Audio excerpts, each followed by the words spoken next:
I'm gonna post this up. Got a bad heater core on this Jeep. It's a 2010 JK. If you ever wanted to know how, even diagnosing is pretty simple. This one's got antifreeze on the floor, passenger side floorboard. I'll just show the picture of it. Nice little puddle down there, and it hasn't rained in a few days, and only that one's wet. So, and you can kind of tell where it's been dripping down, running down. So I'm gonna try and pull the whole dash out. I'll show you what to get it out here. We'll see how it goes. Most guys show like a hack to this to change them. Pretty much you take this out, and then they're gonna cut those two lines back there, and then you cut your new one, you splice it. They pull the, if you look, they pull this, pop this cover off, they pull it back with a ratchet strap, and then they cut their dash down low so that you can get to it, because it's right, let me see if I can get it. Yep, it's right there. So it's essentially like right back in there, but they cut it in 3 locations they show so they can slide it out. But we're gonna try and roll this dash back. I've done them before on a couple different vehicles. My Dodge truck, super easy, like 45 minutes. You can have the dash rolled back out of it. You don't have to take it all the way out, just kick it back, and then you can get to the box. And we'll see if we gotta take the whole box out, recover the AC, Freon, and then put it all back together. But hopefully I don't have to go that far. Hopefully we can wiggle it out. We'll see. But we'll start taking some stuff apart and throw you in as we go. All right, it's out. Just show you, I didn't cut it. We actually got it all the way out without cutting it up, splicing it in like they show. Now granted, this actually wouldn't be that bad to do, but I did not want to go have my AC recovered again. We just put the Hemi in this like 6 months ago and redid the air, so it's all charged up. If you would have dropped the system out, the heater core box is designed to come out with the dash. So quick thing, all tore apart, pulled. We didn't pull it all the way out. I'll show you why. So the wiring harnesses, if you were going to pull it, you would do the clips under here. You got some grounds that come off, your 2 C-clips, and your door clip on this side, plus your stuff going up to your blowers and stuff like that. But that right there goes to your tip'em. So you'd either have to disconnect your tip'em and pull it through the firewall, or through the firewall, or you could unclip it. If you pulled the tip'em through the firewall, you could actually leave your dash together. But I'll show you why we took it apart. So if you're gonna pull your dash right there, those 2 bolts, same on the other side, 2 bolts up top, and then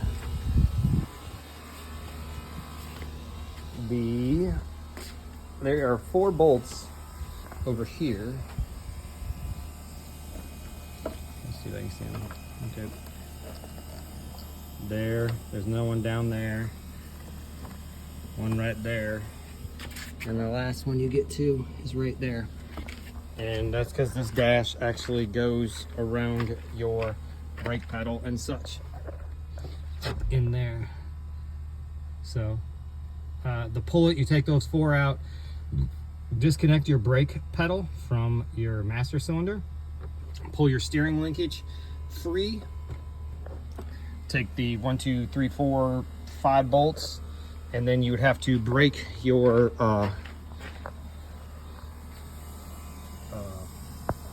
AC lines free right there. The heater core is on the other side. We already got that one obviously out because the heater core is out, and then the whole dash would actually come out as one piece all together. You gotta take your center console out to get it out, but you could actually leave it all together. There's no, oh, I'm sorry. And there's the bolts down there, 1 on each side. So you take those 2 out the bottom, pull your center console, take these 5 bolts out across the top, which that's what those little clips up there are. Take them out, take your AC, evac it, disconnect your lines, and you could have pulled this whole thing out. We just didn't, I didn't want to, because like I said, I just got the AC fixed, so I didn't feel like doing it again, even though I charge it myself, but not being able to recover it again and taking it back in to have it recovered. Unless you want to do it a different way and do it, then it would be quicker. But so for us, pulled the dash off. There's a lot of videos that show the whole thing. We took it all the way out. The biggest issue with getting the metal part of the dash away is it's made to come as one piece, right? So the heater core box and everything is attached to it. So that's why we had to take so much off, because it's gonna be hard to see. I'll try to shoot it when we get it all back together for you guys. But there's tabs and stuff in there that connect it to it, and then your vents that would have gone up here to blow out, and your defrost ones up here, they're actually like one screwed here, they were screwed in the back, and then they went down. Your center one right here was mounted down there, so it was just a little bit of pain getting it pulled away far enough, you know, because like here's your defrost one, getting the screws away from that box to get it out. And then we had to take to slide it all the way out, you got to take your recirc door out, 4 screws, 2 in the front, 2 on the back, and the wiring for it. But I was able to reach in there. The front 2 were easy, but reach in there, and there's 2 around back. I'm sorry, if you take your whole dash, I forgot, there's one bolt underneath there to hold the fan, and then it'll let it come forward. But that's how I got the box out. So you can see it's gapped a little bit back there. There's the AC lines just to so I could get the heater core out. So now we got a part. We can put it back together. I'll try to get some of it back in and shoot like where the bolts are and stuff that mount everything. It's been time consuming just not knowing which bolts, because everyone just shows cutting it apart and not knowing which ones take which one apart. So as we put it back together, I'll try and go over it of what's in there to help you guys out. It was frustrating to get it out though, but I think it'll be easier if you could see how it actually goes apart. It would be a lot faster. All right, let's slide. I'll show you reverse everything on this one so you can see how it all goes back together, and then same way you take apart. So here's your heater core. You can see why we had to take that recirc door off, because how far it comes back. You got foam piece that go on the end, replace those. It's going to end up over there. So let's see, we'll slide this bad boy in. He's got to watch that back there.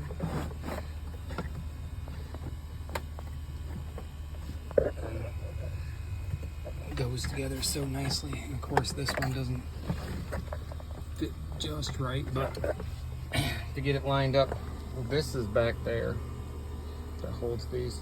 There was a little clippy thing right there that broke off. Didn't know it was like that. But the screw we got to, it was a pain.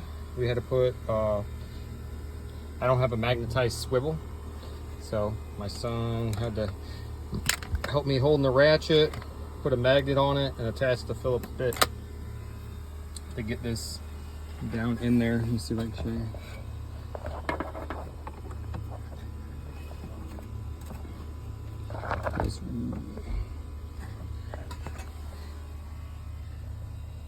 Way back in there.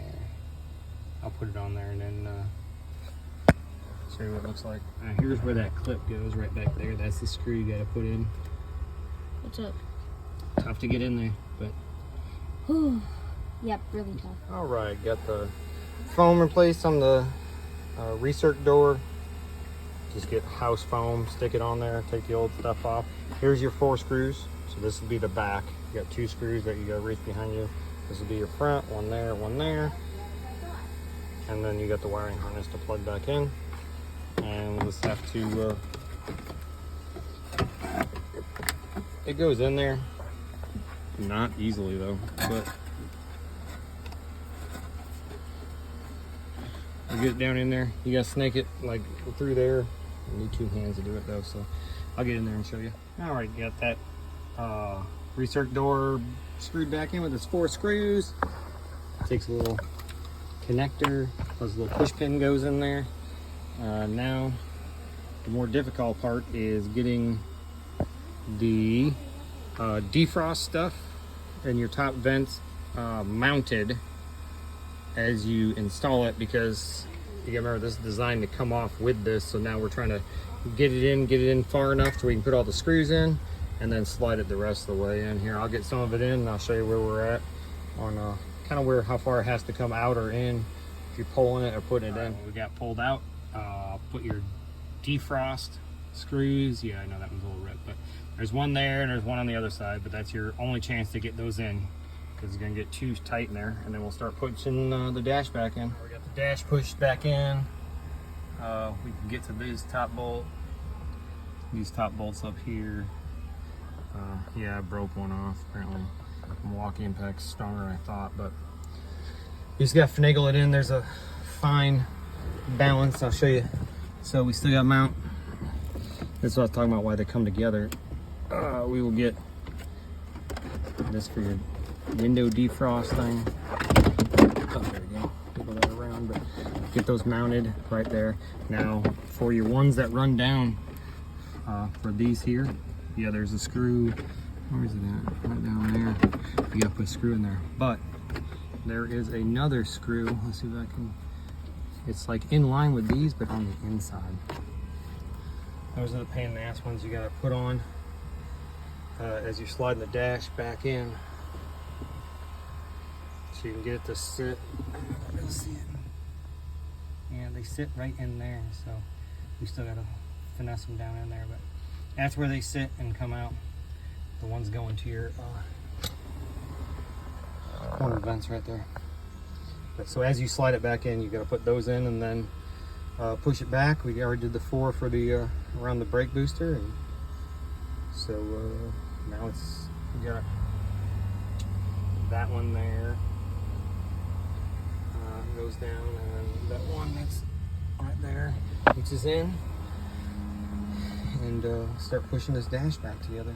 All right, so you got screw there, screw down there, and then you had to unplug that back there. This wiring harness, this one, the one above it, they both snap out. And you see, this is for your speaker. My bad. Speaker wire. We'll put back in here in a minute. And then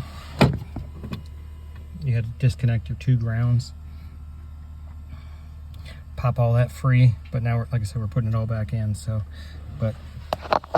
and that's so you can get the wiring harness to come away. And then we also, when I took it out, because like I said, it's attached to the TIP'em. So what I did is I popped it free all the way to the push pin that's back at there, and it was fine. Disconnecting it out. I don't think you got to do that one. I was okay with it, but it's got push pin, or the plastic wire ones right there. So that's this side. We'll put the speaker in. There's videos on that, so I won't show you on that one. And we'll get the other side buttoned up.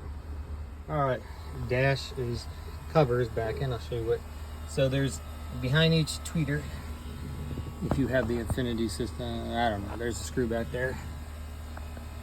And then screw, screw, screw, screw, screw, screw, screw, screw, and there's one under that corner we don't have in yet.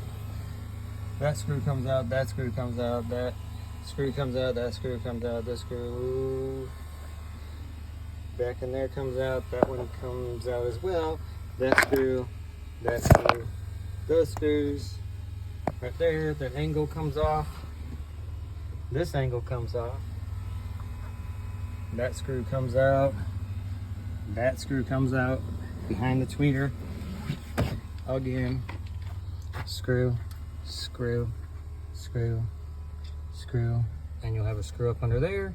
And then we just put the steering shaft back in. You'll take that one out, and I put the clip on the for the brake. Let me see if I can get a shot of it for you guys.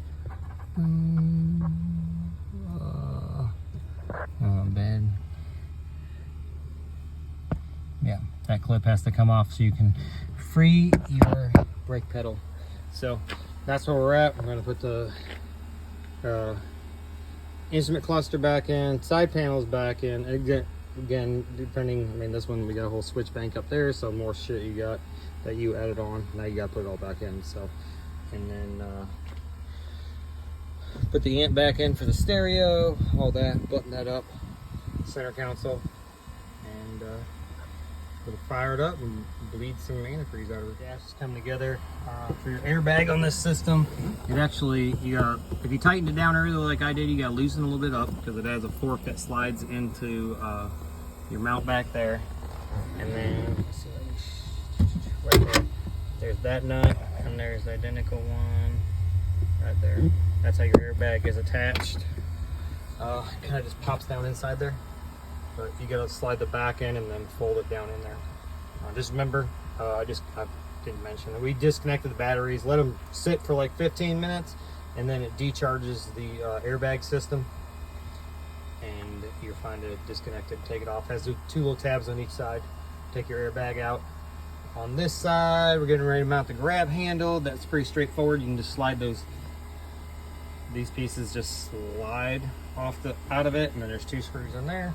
Pop those out. We got the dash back in. Instrument cluster. Sorry. Instrument cluster. 4 screws. 1, 2, 3. Down there 4. I did see someone comment online when I was trying to figure out how to do this, and no one posted it. They're like, I need to know how to take it out so I can do something with my bezel. And they're like, I don't think you take the whole dash off for that, but you don't. It's actually, I think you gotta do it with your instrument. So you got 1, 2, 3 clips. They just pop out, and then your 2 screws right there. So pretty straightforward. We'll put that right in there, and then 1 screw, another screw. I'll skip over the last part. You put your amp in there, which screw there, screw over there. There's an amp screw that goes right there. I'm sorry, your amp goes in, it plugs in. That's the screw that holds your amp in. That metal plate right there goes there as a protector, and then your plastic snaps in there and snaps down lower. So, and then same thing over there. Bottom snaps in, your other side snaps in, and I'll put a bunch of screws in it and show you what this how this goes together down the middle. All right, you got the dash back at the center section, if you will, the dash. I'll go with that. There were screws all the way down the side of that. Screw there, screw there, screw down there, screw down there. Your last little piece just snaps in with the center console in. You guys can look up that one. We got to screw our directional thing, tell you which way you're driving, and then your top. This one got an aftermarket one, but it just snaps in and pops down in the back, and those 2 little slots there. But that's pretty much it from the interior. Throw the glove box in, and we'll put the center console in. See how it works. All right, we got together. Still gotta finish cleaning up antifreeze, but she's not leaking. We got it warmed up. She's fine. No leaks back there. And the final connections. We got the system burped, thermostat opened up. So, and she warmed up. No issue. Let's see it pop up for you guys.